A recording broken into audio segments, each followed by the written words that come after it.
Pray this in Jesus' name, amen. What's up, guys? Y'all fired up? Huh? Are you fired up? All right, so fired up. Come on, we got to get better than that. Say fired up. That's awesome. Thank you guys for coming today. I am fired up. And for everybody watching online, you can scream fired up into your computer. If you're watching while you're driving or whatever, so just scream fired up wherever you are. We really are excited to do this thing. And the great thing about being on the seventh stop is that you get like 6 times that we could have done it way worse. And so making it better each time. And I really am excited about the crowd that we have here today. You know, any of y'all ever planted a church? Any church planters in the room? You planted something? Yeah, it's one of those. Whoa, I didn't know you were here. TJ, how are you? Good to see you, man. Sorry about that. Didn't know he was coming. That's awesome. So, you know, it's one of those things when you plant a church and you do this church planting thing. You know, you send the mailer out and you just hope some people show up. And I call it church planter syndrome. Have you ever had that before? You know, you're just kind of hoping that they show up. You're hoping that they come. You're hoping that they'll be there. And that's kind of what we did here. And it's been cool just to see people walk in the door and people get, you know, some help and to show up. And so thank you so much for taking your time. You could do a lot of other things besides be here. And I want to thank you for taking your time to be here today. And hopefully, what we can teach you today, you can go back and just do some stuff. If you came looking for theory, you're in the wrong place. We're just going to give you some practical, step-by-step advice that will help you increase giving in your church. And so, you know, before we get into all that stuff, I just want to introduce you to my family. My wife, her name is Casey, and Casey is watching right now. Hey, babe. She's watching, and she's probably looking to make sure my jacket looks good and all that kind of stuff. And so there they are up on the screen, and that's my wife, and her name is Casey, and my name is Casey. So we're Casey and we're Casey, okay? So people are like, you know, how do you do that? And it's funny because sometimes if I'm speaking somewhere, I always like to start and tell you that my wife's name is Casey because I'll be talking about, I love Casey, and Casey's so hot, and, you know, Casey this, and people are like, dude, that guy is jacked up crazy. You know, and so that's my wife, and then you see where on the screen? Yeah, you can throw it back up there. You see my daughter. That's Darby. That's Darby. Everybody say, "Aw, isn't she beautiful?" Huh? 4.5 years old. She does the half. Did your kids do that? It's 4.5. And she's not 4. She's 4.5. So everything's 4.5. It's like, Daddy, how many more bites do I have to eat? For 4, it's 4.5 bites. You know, so she's awesome. And then that's Gage, and that's Gage when he was just like 4 or 5 weeks old. And can y'all tell from the picture? Now Gage is about 7 months old. So can you tell from the picture where we were going? Anybody know? Arizona. We're headed into the Grand Canyon on a covered wagon ride. It was awesome. And then when we got there, we did that, and we did the helicopter tour thing. Anybody ever done the helicopter tour into the Grand Canyon? Yeah. I mean, that was like the way to see it. It was so cool. And so it was fun. And so that's my family. And, you know, we live in Atlanta. We live on the north side of Atlanta. I go to North Point Community Church. Andy Stanley is my pastor. He's kind of a good communicator, good leader. Y'all ever heard of Andy Stanley? Great guy, yeah? So I go to the Brownsbridge campus, and I'm a 7th grade small group leader there. I'm a volunteer in transit ministry. And so I love transit. I love my boys. We have 24 of them. Just spent last whole weekend with them influencing the 7th grade guys in my group. And so we just love volunteering, love being a part of Brownsbridge. And so that's just a little bit about me and where I am right now. And Michael mentioned that I was on staff at a church called Mountain Lake Church for years. I started out as the bass player and ended up managing millions of dollars in budget. I have no idea how that happened.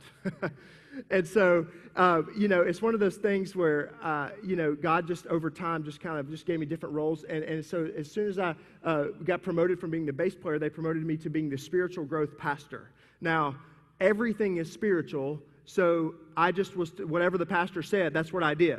That's what my job was. I was basically the get crap done pastor. Do I have any of those get crap done people here today? That's who I am. And so they're like, yeah, we like coming to these things. It's fun. But then the lead pastor just looks at me and says, you go do it. And so that's how it really works in church. And so that's what I did for years. And I was over the small group ministry, and I did the volunteer ministry. I did all these different things in church, and I loved it. But God really just tugged on my heart when we were growing, because we had all these capital needs. So we grew from like 2 to about 1,600 or 1,700 in about 4 or 5 years. And so when you do that, that sounds great. It's like, oh, man, that'd be awesome if we had that. But, man, there's many challenges that come along with that. And so we were doing capital campaign after capital campaign, building these buildings and all that that stuff. And so what you learn, if you've ever done something like that or moved into a facility or if you've grown really fast, you learn really quickly that that's great, you have a bunch of people, but man, their pocketbook doesn't come with them, does it? Is that just my church? No, there's a lag time. And so we're doing all this growth, and then so people's pocketbooks lagging, and so, we could raise money on the capital side, but on the operational side, it was tough. And so it's one of those things where, we wanted to hire people, or we needed more money for ministry to change this thing, or do that, or give money away to this community deal. And, the answer would just be no a lot of times. And on the ministry side, we were so heavy in the facilities and so heavy in the expansion stuff, the ministry side just got squeezed. And so God really just put it on my heart just to go, you know what? I feel like I'm gifted and I'm wired to help this church. And what I found is that there's nobody in our church that wakes up thinking about increasing our giving. So we have people waking up thinking about volunteers. We have people wake up thinking about people being baptized. We have people waking up thinking about children's ministry. We have people waking up thinking about cleaning the facility. We have people waking up thinking about everything. But the one thing that we were having to say no because of was money. And we're having to say no. We're having to say, hey, we can't do that. We can't hire that. We can't go there. And so I just felt like God said, hey, do something with this. And so I took my pastor, Sean, to lunch. I said, Sean, here's what I want to do. And I wrote down a 7-point job description. And I said, here's what I want my new job to be.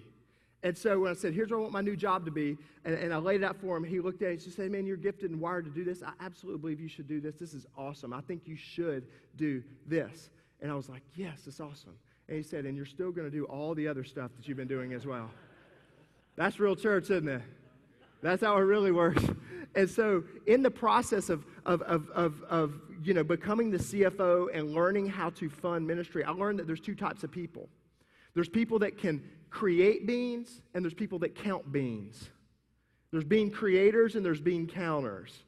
And so as the CFO, what I learned really quick is that, hey, I wanted to create more money for ministry.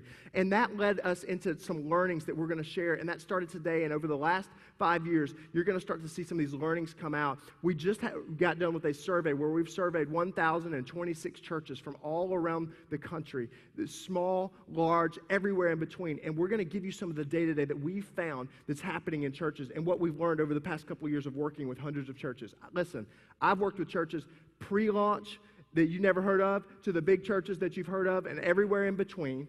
And there's just similarities that have come out. So we're going to dig into those today, and we're going to jump in. So you all ready to get after it? Let's do it. So what we found is that culture is constantly changing, and it's creating new rules. Culture is constantly changing and creating new rules. And so culture, as it's been changing and creating new rules, if you think about that over the last 10 years, how different things are. Think about how different things are. I mean, I was thinking about this, and from a company perspective, we can see this. So a couple of companies I was thinking about is like Blockbuster, for instance. Blockbuster. Blockbuster was thriving. 80s, 90s, they did a great job. Going to the 2000s, they were actually doing very well. And Blockbuster, because the culture was changing, they had a decision to make. Their decision was, we either compete with the culture or we cooperate with the culture. They chose to compete with the culture. They had no answer to the Redbox kiosk, or they had no answer to streaming media online or streaming stuff on the web and streaming and stuff that comes straight to your TV. And because of that, because they competed against culture and they didn't cooperate with the way culture was going, they're extinct. They literally, this past week, Coinstar, which owns Redbox, is taking over the last 1,000 Blockbuster kiosks that they tried to put out there. And so they're dying. You compete or you cooperate with culture. It's just the way it is. And then I start thinking about another company, Kodak. Kodak. Man, they just filed bankruptcy. They're dying. But did you know that Kodak had the original digital technology for photography? Did you know that? So in the 70s, they had that. But they were making so much money on film, they were making so much money that they just shelved it. And so they were making money, making money. But what they didn't realize is that culture was changing, and they did not. They competed against culture instead of cooperating with it. And in competing with it, they're extinct. They're dying. They're gone. They've got some patents and stuff, but as an organization, as a thriving company, they've ceased to exist. And I think in a lot of ways, guys, our churches are a lot like Kodak. And the film is the 52-week worship service where we take an offering. And we have one time during the week where we take an offering, and that's when the offering's taken.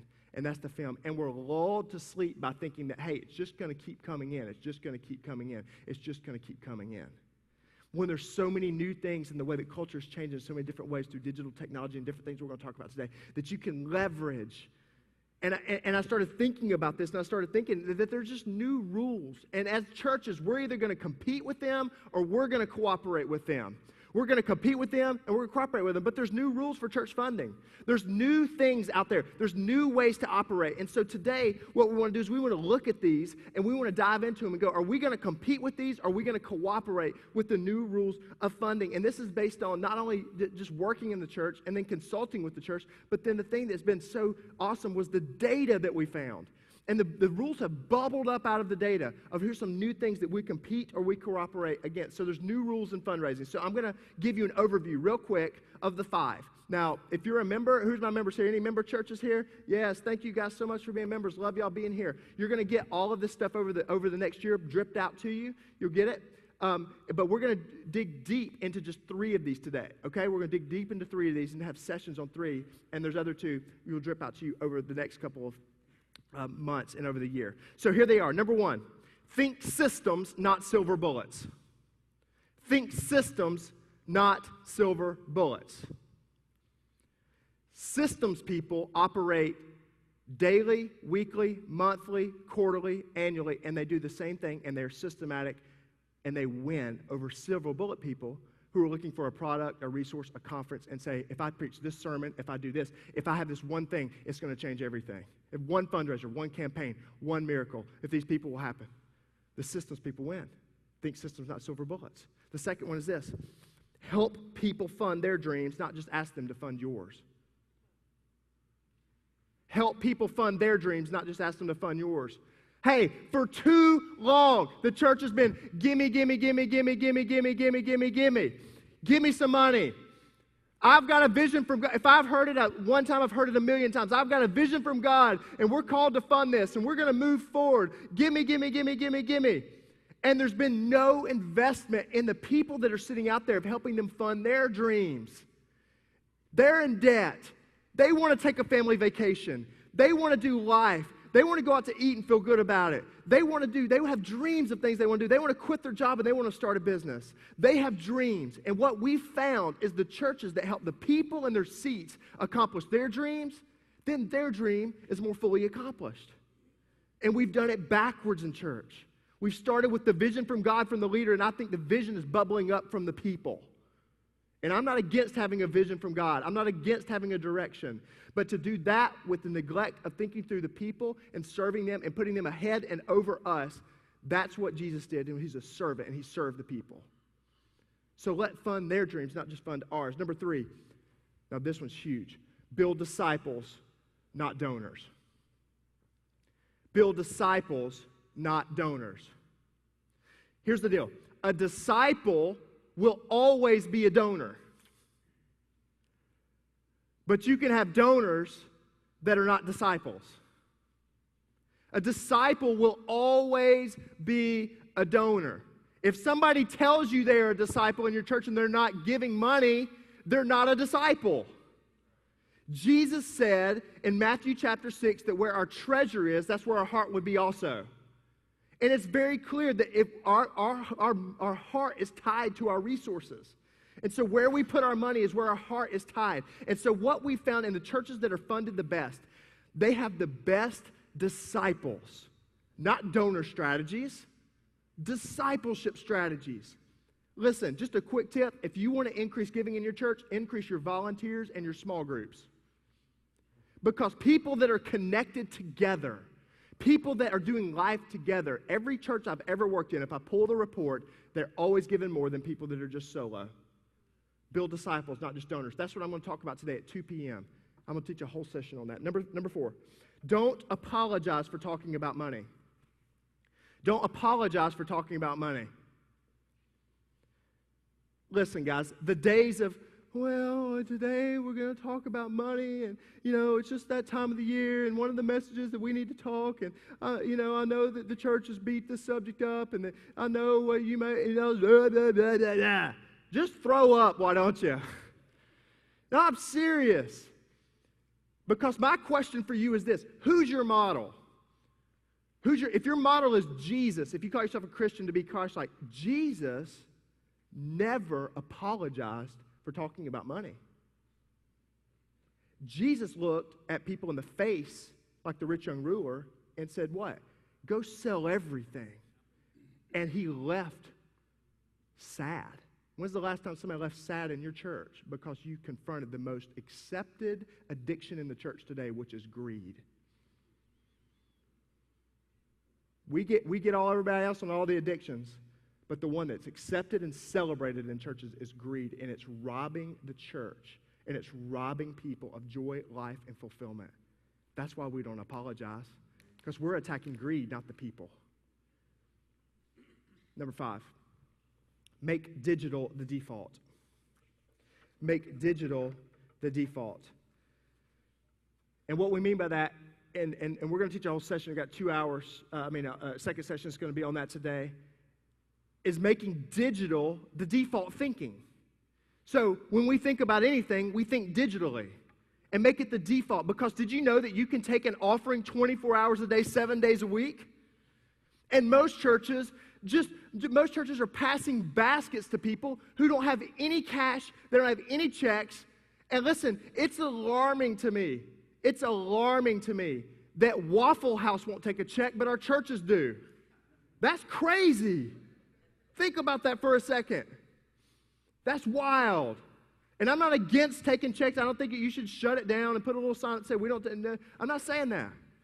But I'm just saying, guys, we're becoming like Kodak in our churches. And we're asking people to stick with an old method when every church, my grandmother is 88 years old and she uses a debit card. So when we think about that, let me just ask a question. Who in here has over $200 cash on it? We're not going to beat you up or steal. There may be a church planner that don't steal your money, but who has over $200 cash in here? Raise your hand. One person? All right. Man, that'd be terrible if I tried to take an offering today, wouldn't it?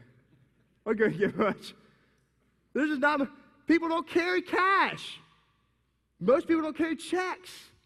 And so we got to make digital the default. And we're going to spend a whole session talking about how to do that in our churches in the next session. And so in the first session, I want to jump into the first thing that we started talking about, to think systems, not silver bullets. And you're going to walk out of this session, like if you say, Casey, come into my church and work with me for a full day. I'm about to walk you through how I would work with you for a full day. And this session is the basis on which everything else is founded. And this is the session that I believe if you will take back and you will apply what we talk about, your giving will increase, and it will decrease anxiety in your church of how you're going to increase giving. And so systems versus silver bullets. I mean, what does that even mean? Because it sounds good, system, silver bullet. What does it really mean? Any of you guys Jim Collins fans? Any Jim Collins fans out there? Yeah, I'm a big Jim Collins fan. Love Jim Collins. Great books, good to great, all those different books he's done. But he just recently came out with one called Great by Choice. And if you have not read Great by Choice, you need to go get Great by Choice. It is one of the best books I've read. And in the book, he shares a story that's really, really cool. And he started talking, as we started thinking about this concept, it just made sense that, man, this fits right in with what we're talking about today. And the concept was that there was 2 guys that were trying to win to get to the South Pole. And I don't know why anybody would want to go to the South Pole, but they wanted to go to the South Pole, all right? And so this is in the early 1900s. And so they say, hey, let's do this. And they were racing to be the first explorers to get to the South Pole. There's 2 guys in the story. One guy is Amundsen. Now, Amundsen, over here, Amundsen is a boring kind of guy. He's the kind of guy that just wakes up and journals every day what he's going to do. He writes down everything. He tests everything before he does anything. He's very cautious. He's very bland. He's very just non-emotional, and he just kind of just operates, okay? And so that's Amundsen. And then you got Scott. Scott's fired up. Scott is a relational guy. Scott is a risk taker. Scott is the kind of guy that people love to be around. Scott is the guy that you're like, man, that's awesome. He's got a dream. He's got a vision. He's going to be first, and he's going to go fast, and he's going to go. And inside of that, you have these 2 different people. Now, I would rather hang out with this guy, not Amundsen. And so they're racing to the South Pole, and they had 2 different strategies. Amundsen's strategy was this. We go 20 miles every day, regardless.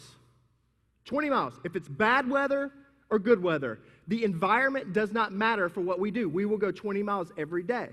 Scott's strategy was when the environment is ready, when the environment is right, when the environment is good, we push it 50 miles and even more than 50 miles on some stretches. And when it's bad weather, we stop and we hunker down and we sit in our tent and we wait for the bad weather to pass. And you have these two different strategies going on. And what happened in the story is that Amundsen beat Scott by 700 miles. Now, they're not flying airplanes. That's a long way. 700 miles in about 34 days. And Scott's team all died. I started thinking about that. I said, that's it. This guy's systems. He's every day. He's consistent. It's every week. It's every month. He's not based on inspiration. He didn't go to the conference and get fired up and want to change everything. He didn't have a vision of the month. He didn't think that sermon was going to fix it. Scott was a lot like us as leaders. And it scared me because it showed me it was a lot like me. And when I got that, I was like, man, systems win every time. Silver bullets don't win. They get beat. In our churches, you're like, what does that have to do with money? I have a question for you. You have a spending system. But do you have a funding system? Because most of us are based on silver bullet funding systems. It's let's just raise some money. Let's just preach on it. Let's just be. What are we doing systematically to get the money that we're planning on spending? Think about that. Most churches in here, do you have some type of spending plan? Do you have a budget? If you've got a budget or a spending plan, now even if your spending plan is how much money do we have in the bank this week and we spend yes or no based on that, do you have that plan? Most churches have a spending plan. Most churches we have budget meetings and committees think about this, based around how we're going to spend all the money. But where is it in the church where people are waking up and going, how are we going to get this? Think about it. And we're like Kodak because we just think it's going to keep coming. It's just going to keep coming on Sundays. It's just going to keep coming. And I'm here to tell you that we will be extinct. It's not that your church will not operate. It's that your vision will not move forward. And you will be extinct and your vision will be extinct if you don't have somebody waking up and a team of people waking up thinking about how are we going to create a spending system, a funding system, not just a spending system. And so when I started thinking about that, and I started thinking about all the different things that we have, I want you guys just to imagine with me for a second. I want you to imagine a place, imagine an opportunity to where you can just say yes to ministry opportunities. Can you imagine? Who needs to hire somebody in here? Who needs to hire somebody? Hey, listen, I hope you need to hire somebody. I want you to hire people because I think that shows you're moving forward and you're moving in the right direction. I want you to be growing. I want you to be thriving. And if you have to hire somebody, if you want to hire somebody, can you imagine just being able to say, we're doing it? Can you imagine if you had a capital need, if you had something that came up where you needed to fund something like your children's area needed to be redone, and you had something, and you didn't have to just do little silly fundraisers all the time, and you could just fund it out of the operation side of your budget? Can you imagine that happening? Can you imagine having a place where you can just go, yes, we're going to bless this community organization, and we're not going to ask our people for a dime? That's what I love so much about North Point Community Church and my church. Everybody's like, oh, they're big, and they're big. No, they've been doing it since they were small. And they just bless organizations. They just bless them. They don't come with every silly little fundraiser to raise money for everything. They just bless out of what the people have already given. It's awesome. It's awesome. So when I started thinking about that, I was like, well, how do you guys get there? And if we're going to do this with a group of people today, it's very simple, and it's one thing. And if you walk away with this one thing, and if you go do it, you will increase giving in your church. And it's called an annual funding plan. An annual funding plan. An annual funding plan is based on two things, seasons and systems. And so on your table, you've got your annual funding plan that you can go ahead and pull out if you want to take notes or whatever you want to do on it, your annual funding plan. Does anybody not have an annual funding plan? Did everybody get one? Everybody get one? Good. And this annual funding plan is based upon seasons and it's based upon systems. Now, you go, well, what does that mean? Well, did you know that there's different seasons for funding? There's different times of the year. Do y'all have different seasons with your attendance? You'll have like ups and downs. Yeah. Well, there's different types of seasons for your funding. There's 5 different seasons, 5 different things that happen. And so inside of these seasons, there's unique things that happen. My favorite season is fall. What's your favorite season? Huh? You know why mine's fall? Because Alabama continually wins national championships every year. Roll Tide, baby. You sporting the shirt. I'm from Birmingham, Alabama. Where are you from? That's awesome. In Florida, and you're an Alabama fan. That's great. Huh? That's right. I love it. Roll Tide. And so I'm going to keep saying that all day. I am. Because we continually beat you guys. What are y'all, Florida fans? You Florida fans?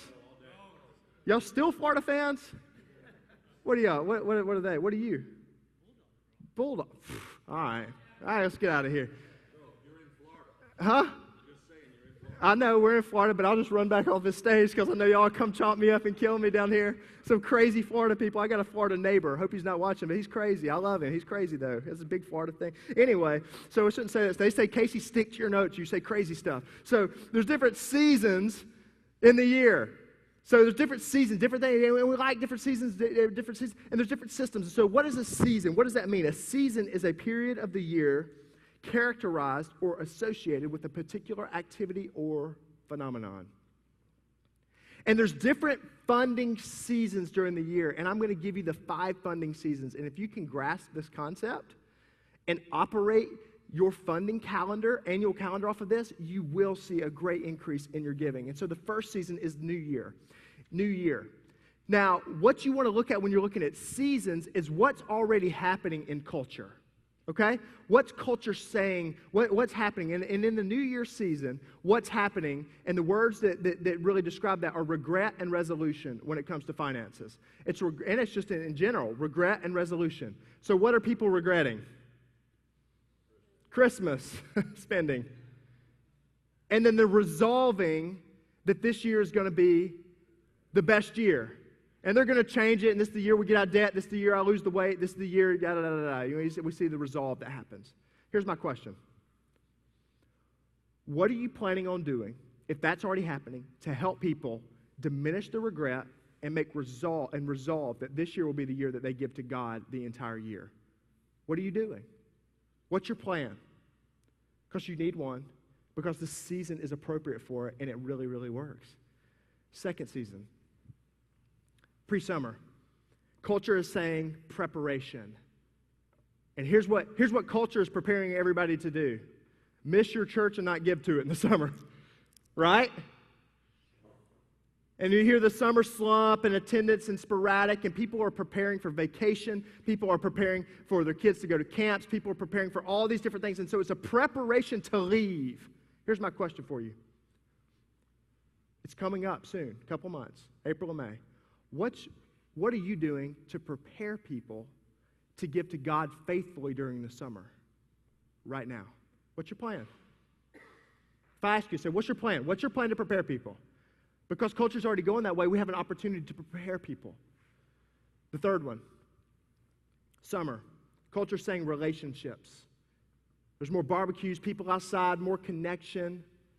That's just the way summer works. It's just relationships. My question for you is, what do you have in place when you come to the end of the summer where you're connecting with people relationally because you want to build disciples, not just donors? What are you doing? And listen, I take time off. I get all that. I want you to take care of yourself. But there's certain times during the summer where you can gather people, and it's powerful leading back into the fall. Because in the fall, what's happening is this. Start back. Start back. And so when you're talking about starting back, people start back to church, they start back to school, they start back to a bunch of different things. Sports starting back, it's starting back. Here's my question for you. If I came around to your table and I said right now, what's your plan to help people start back their giving in the fall at the highest level that they've ever given? What would you say? You need a plan. Because there's a natural thing happening. They're coming back. They're coming back. What are you doing? How are you leveraging it? And then there's the holiday. You can see that November and December. November, December. And during that time of the year, what culture is saying is give. I mean, nonprofits are saying give to me. Macy's is saying give to me. You know, we even give gifts to people we don't like that time of the year. right? And we do stupid little gift exchange. I mean, it's about give. And here's my question for you. What is your strategy that you have down right now? It's coming. So many churches, it's such a surprise that it's the end of the year. It's like, whoa, end of the year. It's like, it's the same time every year. It's like somebody told me, I'm surprised. Christmas came around so fast. No, it didn't. It came at the same time it did last year. It's coming. We had somebody buy, I thought it was so funny. We had somebody the year-end giving resource. We had a year-end giving resource on December 27th. I was like, man, they are desperate. Year-end giving. Hey, but they're thinking in what? Silver bullets, not systems. Should know now. Have it planned out. And so you start. Those are the different seasons of the year. And so then there's systems, and a system is an organized or established procedure. And so on the left side of that sheet of paper, you'll see the different systems to operate, and systems, organized procedures of things to run and things to operate. And the first one I want to talk to you about is very important. It's called your first-time giver system. First-time giver system.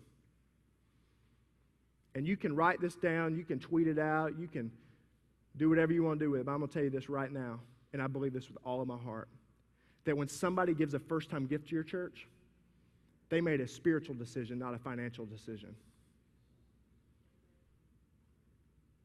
When people sign up for small groups, we're all over them. When people sign up for volunteer, when somebody raised their hand and said, I want to be baptized, we're all over them. Jesus said in Matthew chapter 6 that where their treasure is, that's where their heart's going to be. And for too long, the church has said nothing. Zero. They can give to they can give to mission trip people and people say thank you. They can give to organizations, secular organizations, and they're over the top and saying thank you. They can give to any other thing and people say thank you. You go to a baby shower and baby teas and baby this and they get thank you notes. Everywhere we get thank you notes. But when they give money to the church of Jesus, we say nothing. And it's because we're looking at it like it's a financial transaction instead of the start of a discipleship process, of them becoming more like Jesus Christ. It's our number one opportunity, and for too long we've forsaken it, and not going to happen anymore. It's unacceptable to not communicate with people who give to your organization. Communicate with people. Because, here's the filter. What are you trying to get? What's the result?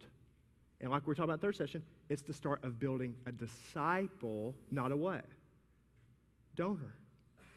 It's the start of a discipleship process. And they're trusting you with their money. I don't care if a child gives you money. You write them a thank you note.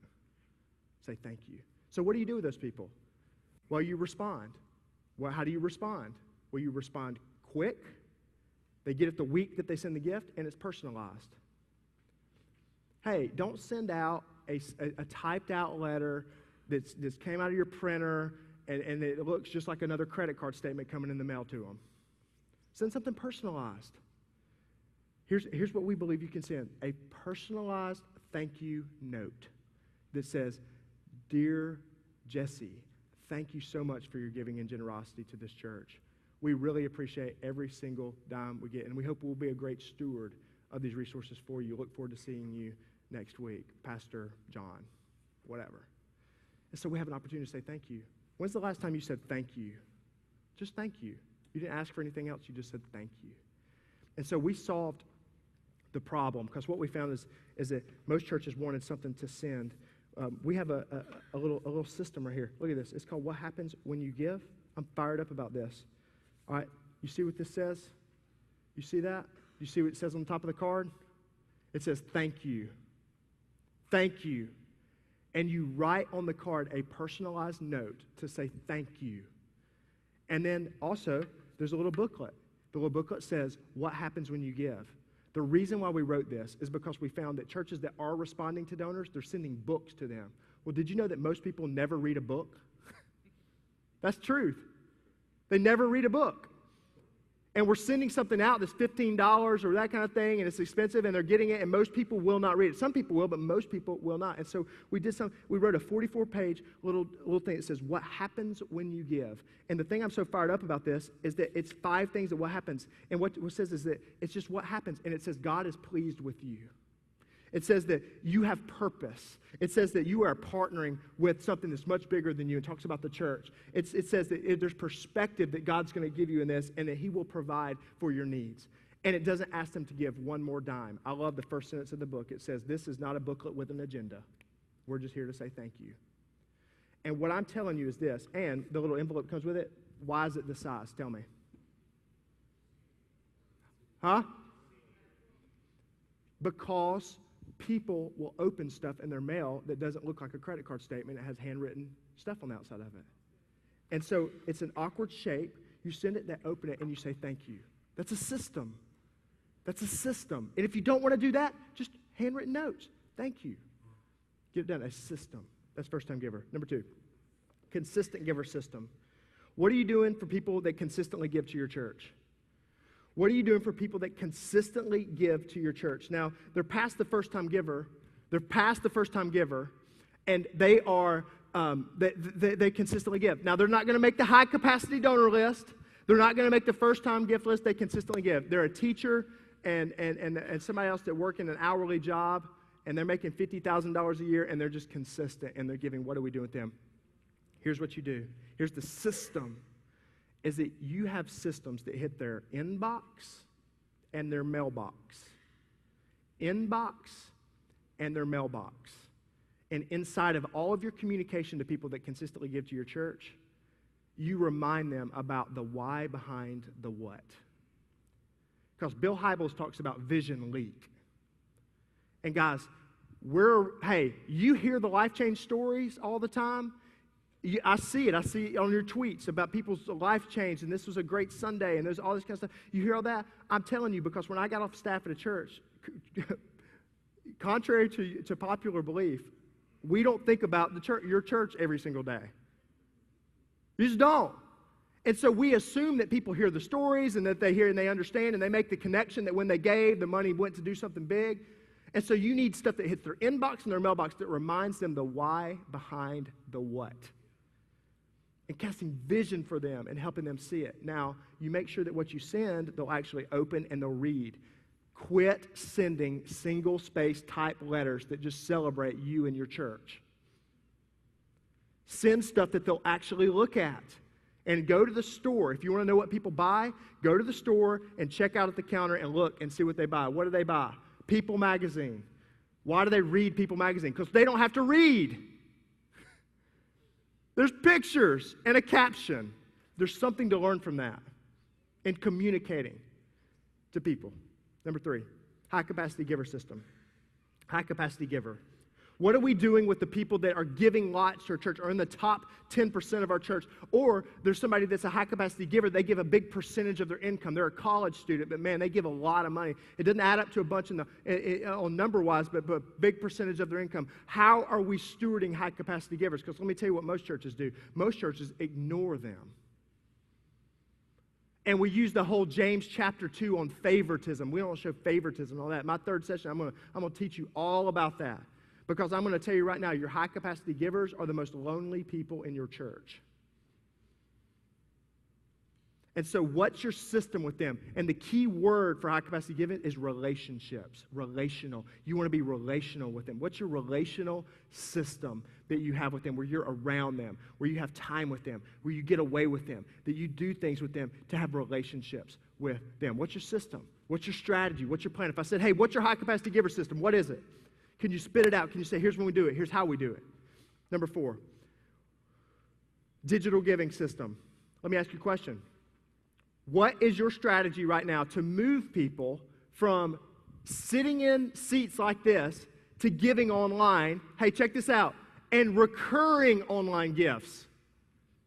Recurring. Not that they went to the website one time or they used PayPal one time. A recurring online gift. Guys, my gym membership, they don't say, Casey, print a check and bring it to me every month. And there's a reason why. Because an online recurring donation and gift to your church is the most consistent gift that you will ever get to your church. And people will move further faster in a discipleship process when they do what we call automate the important. If you're going to automate to pay your bug man to come spray your house, his little bill, you should automate your important thing. Important thing is to honor God in your finances and to automate our giving. And you can write this down. But here's what I know and believe, that automation communicates prioritization. Automation communicates prioritization. If they're willing to automate the gift and to say on the 15th and on the 30th, there's money coming out of my account and it's going to be the first thing that comes out of my account to honor God, they are communicating a priority to Jesus. You can teach a whole message on why automation communicates prioritization. I save for my daughter's college. And the reason why we're saving for the college, I don't write a check. I would never do it every month. Automate, and it just goes and it happens. Automation communicates prioritization. And so that's digital giving. So what's your system? Number 5, worship service system. How are you leveraging your worship services throughout the year? What is your strategy, your year-round strategy for communicating with people in your worship service environment? Well, I'm just going to give you really quick what we suggest. Teach on money 2 times a year, 2 series a year. At the beginning of the year and in the fall. Now, here's what we suggest. And the churches that we work with that are fully funded do a really good job with this. At the beginning of the year, you're teaching on stuff like spending, debt, savings, personal finance stuff. Because you're like, man, that's teaching a lot on money.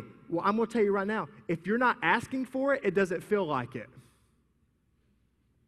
Did you hear me right? If you're not asking for money, you're spending the whole first part of the year to help them accomplish their dreams, not just fund your dreams. And so you make an investment in the thing, and you're like, man, that's teaching a lot. Well, let me tell you what we learned, is that the average American household has their TV on over 6 hours a day. And they're listening to garbage saying that the world's falling apart and it's broke and that everything's going to happen and it's negative and it's all these news. And they're being trained by CNN and Fox News and all of them that everything's bad and the economy's terrible. And that's what it's 6 hours a day. And we found out that the average church teaches on money less than 2 hours a year collectively, which is 4 messages or less. So you think you're going to budge in this culture, people's heart and their generosity, and move them forward by teaching 4 times or less on money a year? No, it's not going to happen. And check this out. I don't know about your church, but mine, people don't come to church every week, do they? The ones that do don't need to hear it. It's the people that aren't coming every single week. And so we're missing the boat here. So 2 times a year. So you do it at the beginning of the year and you do it in the fall. Now, in the fall, you do something what we call a vision initiative. The vision initiative is where you are looking at the fall and you're looking to move things forward, and you would stand up and you would give 3 to 4 week message series, and you would say, guys, over the next 12 months, here's what we're going to be doing. And the fall is when you will use this every single time. You use the platform in the fall to move people's giving up a notch. Hey, we have sign-up days for small groups. We're going to have sign-up days for giving, and we're going to sign them up that they're going to move forward. We treat giving like it's so different in the church. We have big volunteer push days, don't we? Don't we? Don't we talk about we need this and we need that? Well, hey, we're going to have a time every year where we move people forward. We move people forward.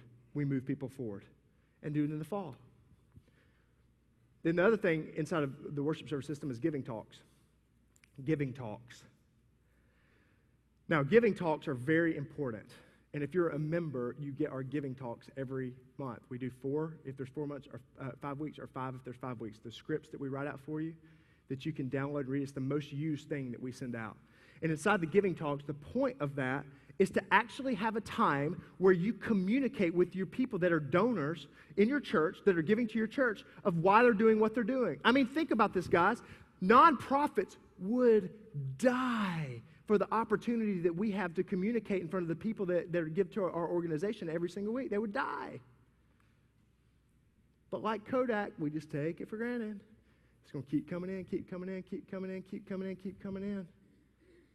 And so what we found is giving talks are increasing churches' giving by just doing them every single week and being consistent with them. It's a system. It's not a silver bullet. You say, well, what's a giving talk? Well, what most giving talks is, if you're like in a contemporary church, it's usually like the worship guy with a scarf around his neck and some skinny jeans.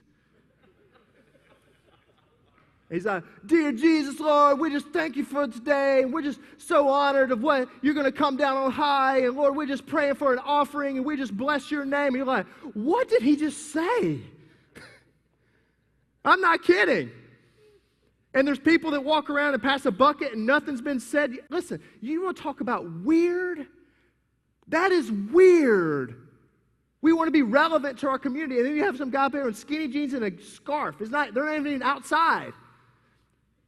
And they're doing this stuff. It's weird. We're just saying these big words and there's people with buckets passing around. You want to reach your community, be relevant? That's not relevant. Or then, in a lot of churches, it's the administrator. It's like, today, I want to talk to you about the 17 things we have going on in our church. We've got student camp next week. That's a $49 sign up, and you can sign up in the vestibule. We've got this, and it's just this list of 17 things, and then they say, and we're going to pray to God, and we're going to take an offering, and then we're going to be dismissed today. It's like, what just happened? Hey, what about this? What about this? Somebody tell me, what's the name of your church? The what? You kind of hesitated. So are you at the Bridge Church? All right, I was just making sure.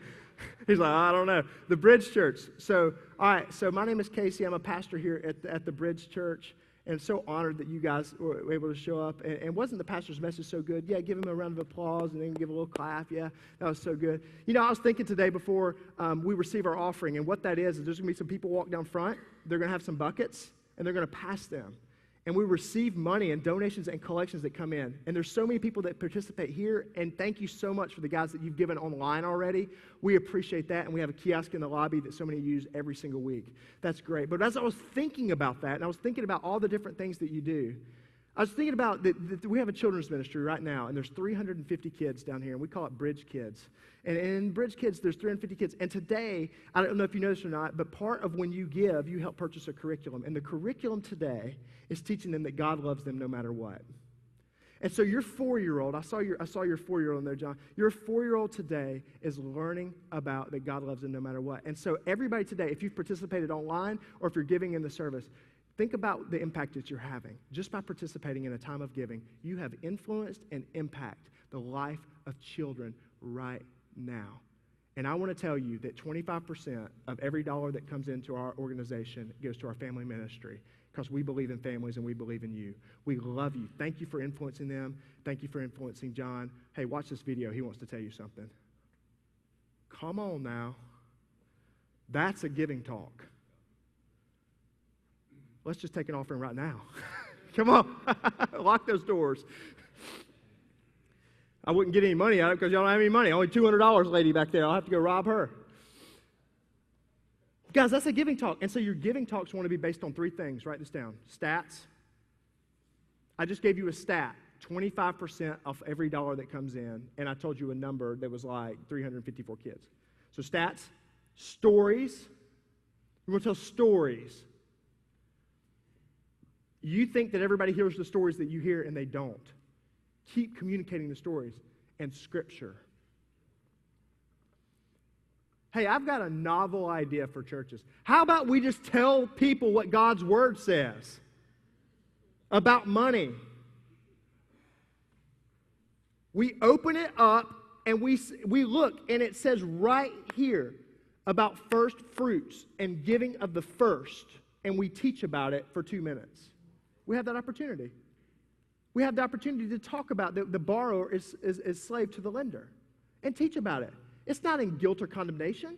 You're looking at it as a time of growth, a time of opportunity. How are you growing your people through your worship services? Do you have a strategy? Do you have a system? That's the worship service system. Number 6, personal finance system. How are you moving people out of your auditorium and into classes and into ministry where they are learning how to spend less than they make, to kill their debt, to save up some money, and to give faithfully to God? What is your strategy? If I said, tell me your strategy, can you tell me your strategy? Can you write it down and say, here is our strategy? Because the strategy to move people to do that is huge. When I worked with Granger Community Church, have you heard of Granger? They're up in Indiana. They're in Granger, Indiana, up by Notre Dame. And so I used to fly into Chicago, drive 2 hours over there, and I worked with them for a 6-month period doing some things. And one of the things that we ran were the numbers on people that went through their personal finance class. And what we found, now these people didn't even have to graduate the class. They just signed up and they attended at least one time. And we looked at the numbers, and there was a 44% increase in their giving to the operational budget for the 6 months after the class to the 6 months before the class. 44% increase.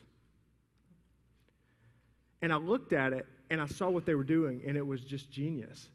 Because what they did is they moved people, look, here's your system, from the auditorium to a medium-sized environment, kind of like this, and you do a short-term class, you do a short-term, like a 2-hour thing or something like that, where you get them that, and then you could take them deeper into small groups or a longer study.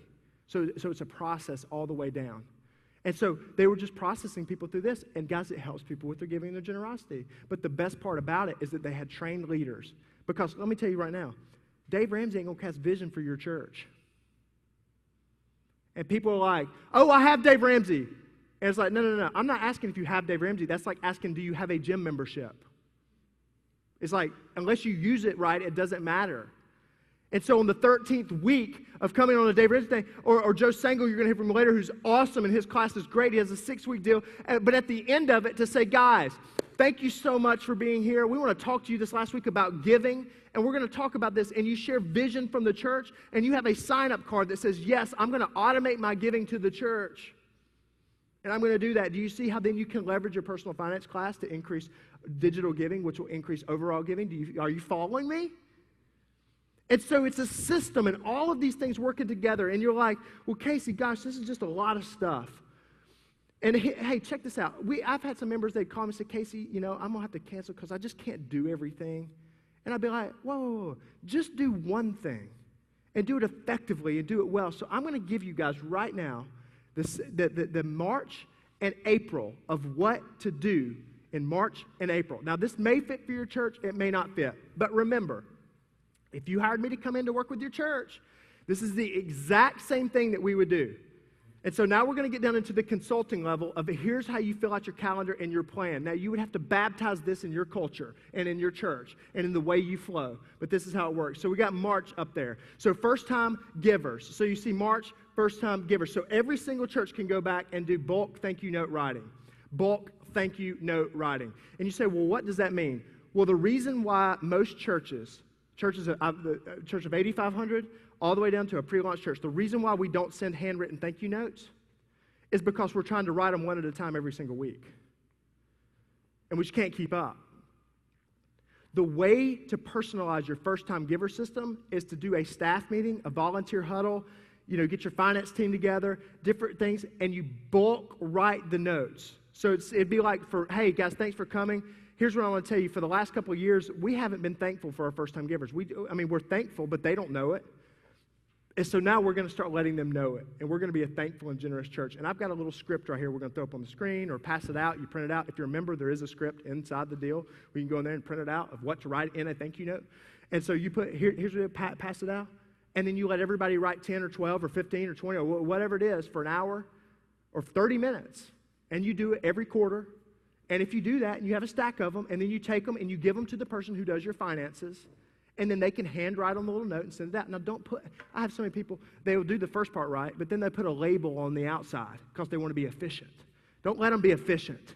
Let them handwrite the note, and they send it out. I have churches of thousands of people where somebody sits there, and they handwrite them out. When I was at Mountain Lake, there was a lady named Julie who came in on Mondays, and Julie wrote the notes. She did, or outside the name and the address, and sent it out. And so a volunteer, she came in, she volunteered every single week. That's what bulk thank you note writing is. So go do that. Consistent givers, send a monthly email. Now you noticed I skipped digital giving. Why did I do that? Well, the reason why is that you can't do everything every month. The goal is not to fill out everything every month.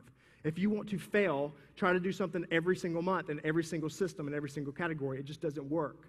So you just choose what you're going to do. So we've got send monthly email. And so what that means is that we said hit their inbox and hit their mailbox. And so about this time of the year, March is here. So March is here. So what do you want to be communicating to first-time givers in March? Preparation for what? Summer. And so you would take them, send a picture, in the email you send out, have a picture that you screen captured of a video that you did and host the video on your website. okay? And on the website, you will take people out of an email, you will take them to the website, and you have a video. And it's a 2-minute, basically a giving talk that you would do on a Wednesday morning to them in their inboxes of where they are. And you watch the video. And what link would you put below the video? Online giving. And you remind them why they do what they do. You share a story. You share a stat. You share a scripture. And you say, guys, in below, if you want to connect, we know summer's coming. One of the best things, we're asking 100 people in our church just to commit to give online over the summer, and you have an opportunity to do that below. And then people will do it. They'll do it. You're not going to have tons of people, but 5 will do it, 6 will do it, 10 will do it. What if you did that every month? You follow me? You're reminding them why they do what they do, and you're helping them prepare. Then you got worship service system. That's your giving talks. Giving talks. And so somebody's got to do the giving talks. Who's doing them? Write them down. What Sundays? Who's going to be there? What's going to be said? Who's doing them? One of the most powerful things about giving talks, we have churches that are printing them out and just letting volunteers do them. They're not as polished as you. They're not as professional as you, but there's nothing better than somebody getting up and just sharing their story or giving a giving talk to say, here's why I give, and talking about it. It's awesome. Next is personal finance ministry.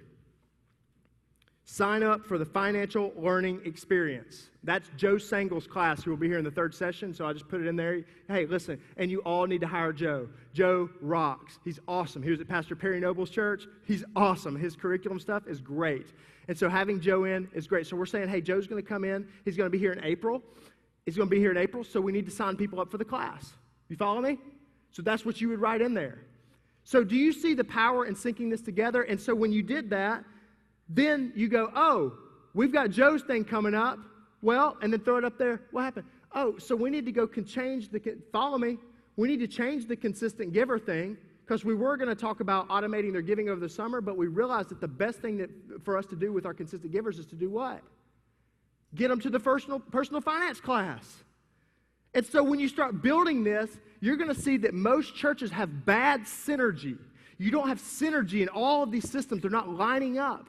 And so this gives you one message, one system, one focus every single month. And so you have a focus that you're going to think of it like curriculum, like a month or a series. And so you have a series or a focus that you're talking about this month, and this month's going to be on personal finances, because you know that the best thing to do is to get them to that class before the summertime hits. That's how an annual plan works, and that's when it will work for you and be effective. So let's look at April. First-time givers.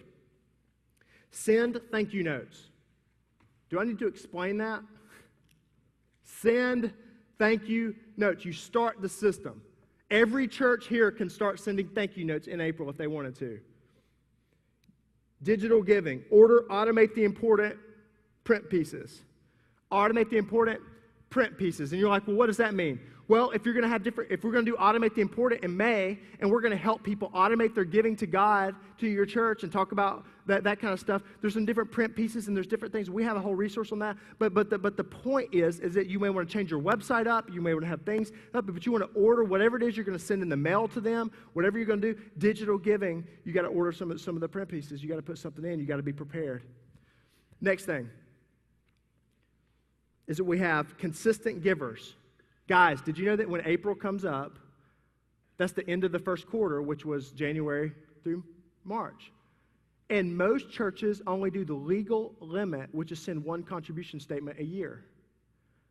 Send quarterly contribution statements. When is the last time that the church let the IRS decide how we're going to communicate? We use it as the minimum of what the government says. Why would we not do more? But not just send a statement out. Here's the 3 things you want to put inside of a quarterly contribution statement. It's very simple. The first thing is what's called a vision statement. You want a vision statement. Now, that vision statement, one of the most powerful vision statements that I've seen was a church where there was a photographer that caught a dad and a son walking into a church building. And it was on Father's Day. And so it caught the church name, it had the dad and the son, so it was like just a great picture. And so they sent it out, and it was 3/4 of the page. And then at the bottom of it, it said, on the next page, you see your contribution record for the first quarter. And I want to let you know that you are helping dads and sons connect and grow and become a da-da-da-da, you know, that kind of thing. That's what it was. That's powerful. They're not going to read single-space type bullet points about your church and how many you baptized. Send a picture. Send a picture. So this is the vision statement. And then behind that, you want to have a contribution statement. Contribution, you want to print out a contribution statement that goes to them. And then the third piece that you're going to have in there is a call to action. So what would the call to action be in the first quarter contribution statement? What would you be asking them to do and respond to the letter? Tell me. Online giving. It's all synced. They're leaving for the summer. And so, like inside of our Automate the Important resource, there's a thing that says it's like 3 benefits for giving online. And you put the 3 benefits and you put the church website huge and make it simple, like where it's like, bethelchurch.org/give and drive them there. It's a great way to do it. Do you see how this stuff works? It's systematic and you can do this. Worship service system. 4 giving talks. 4 giving talks. So we're saying, hey, we're going to do 4 giving talks this month, and we're going to do the Easter offering on April the 8th. I don't have time in this session. I'll talk about it later, but the Easter offering is one of the most powerful offerings that you can do, and you're not going to run off all of the unchurched people. Actually, what you can do if you do it right, they're going to give for the first time. Hey, check this out. And the church is what we've seen, is that people love to chip in when they show up on Christmas and Easter. You teach them how to chip in, you get their name, you follow up with them, and then you personally follow up with them. You change the way they think about church because they gave money and you sent a personal thank you note. Hey, in your area, in your community, when's the last time somebody came to church on Easter, they gave a little small $5 donation, and the church took enough time to send a personalized thank you to them, say thank you. You want to increase your church attendance, say thank you to them. It's huge. It works awesome. Personal finance ministry. In April, we're going to have Joe come in, so we're doing the financial learning experience. So you would put that on the calendar as a financial learning experience and say that's when the class is going to happen. Now, I wrote this out. This is March and this is April. Do you see the power of writing this out in advance and knowing what you're going to do? Yes or no? Yes or no? Because when you have it on paper, you can synergize and you will get this done right. And what happens is, guys, a lot of people go, well, man, Casey, that's great. You just dumped an hour into me of information. Where do I start? Here's what you do. I'm going to give you the way to pull this off in any church, any size. Number 1 is you schedule a day. You leave here and you have a day scheduled. You go away and you spend one day, focus on this. Hey, and for everybody listening online too, y'all listen to this. If you're not willing to spend one day focused on increasing your church's giving, quit whining about being broke. Don't whine about it. Oh, we're just broke. Oh, and then the best thing happens is then the excuses. Oh, my area, my type of people. Casey, you don't know my people. You don't know my culture. You don't know our race. You don't know what we do. And I've heard all of it from the country. Listen, I've been in the country. I've been in the city. I've been in the Hispanic. I've been in the African American. I've been in the Charismatic. I've been in the Baptist. I've been in all of them. And everywhere in between, I'm telling you, if you have an annual funding plan that is systematic, step by step, and you spend a day doing it, you will have more money for ministry this year than you did last year. It's not difficult. We have complicated this so hard. It's just so complicated. Take a day and do it. What's your day? What's your scheduled day where you're going to get away? The second thing you want to do is that you want to do this with a team, and you want to work together as a team. Bring people along. Hey, and you may want to write this down or think about this. People's level of care is directly related to their level of involvement in the planning process. People's level of care is directly related to their level of in the planning process. So quit getting mad at your worship guy and student guy for overspending their budgets if they're not in the meeting. Because I've been the guy where I'm just handed $25,000 for the year and they say, here's your budget. Well, I'm just going to spend it. That's just the way it is. Like, I would love to make it, where everybody just has all the same heart. No. But I'm telling you, if you want to change it, you bring in the worship guy, you bring the student guy, you bring in your volunteer, you bring in the guy that gives you a hard time on your deacon board, on your elder board, you bring them in. You plan with them, and I'm telling you, if you work together, they will care. And if more people care, you will increase your giving. Number 3. create a specific action item list.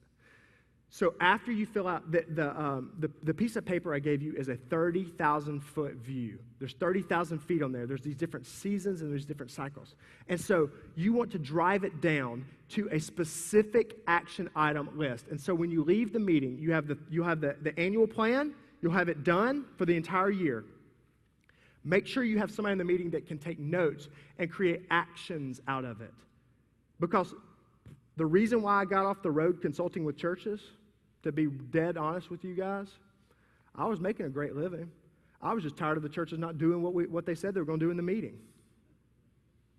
It wasn't worth missing dinner with Darby for that. It wasn't worth it. And so what I found is that everybody will agree. Most people agree with some of the stuff that we're talking about today, but how many people will actually do anything? And so you have in the meeting that day somebody that writes an action item list, and they say, John is going to give the giving talk on March the 8th, and here's what it's going to be. And it's down to the action. It's down to the implementation. That's where the power comes in. Number 4, that's the last thing. Decide who is going to own it. The third thing you need the annual funding plan, you need an action item list, and you need a sticky note. All right? Here's what you do with the Post-it note. You write somebody's name on it, and you stick it on the front of those, and you go, it's mine. This is my job. I own this.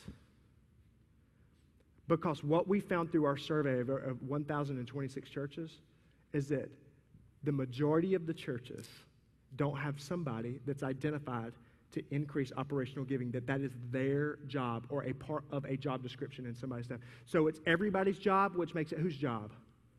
Nobody's job. It's like we used to say at Mountain Lake. They say, we need to do this. And we go, what office is we in?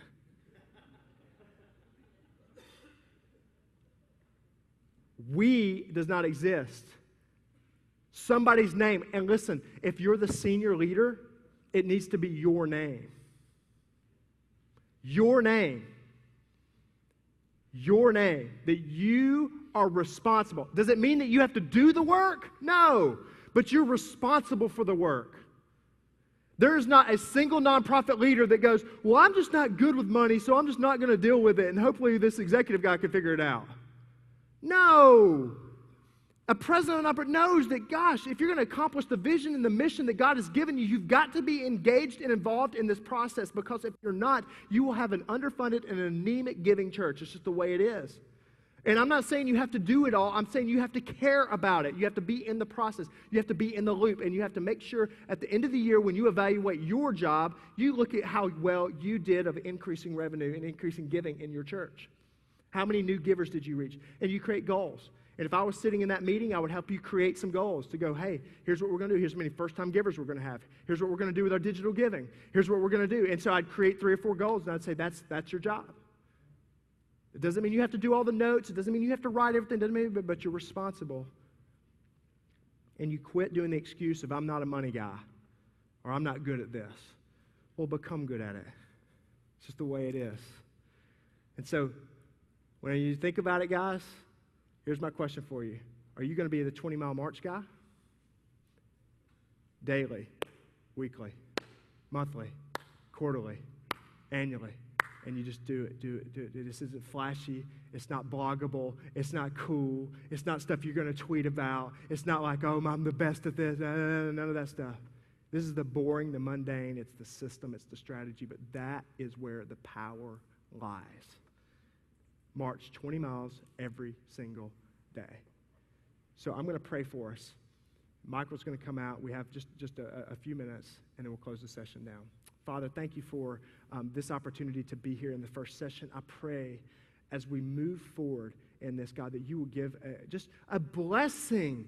God, I pray for a blessing, that this isn't a seminar or a strategy or a way of doing. This is a blessing that you will just open the eyes, open the minds, and open the hearts of the people, God, here, so that the people of their church will be alive and they will be fully funded churches. And God, that your bride would wake up, and there's people that would wake up and they would just go for it with their giving. And I pray you would do that in all of these churches, God. I pray our hearts, we lift them up, we serve them today so that you can make a difference in the kingdom. We pray that you would open people's eyes, the scales would fall off, and their hearts would soften in churches all around the world that are watching online, that are here today, and that, God, you would have a movement that would happen in the giving that happens in all of these churches so mission and vision can be funded so that people will be reached and they will know you. That is our prayer for this. That is why we do this. That's why we do everything that we do. We love you, and we pray this in your name. Amen.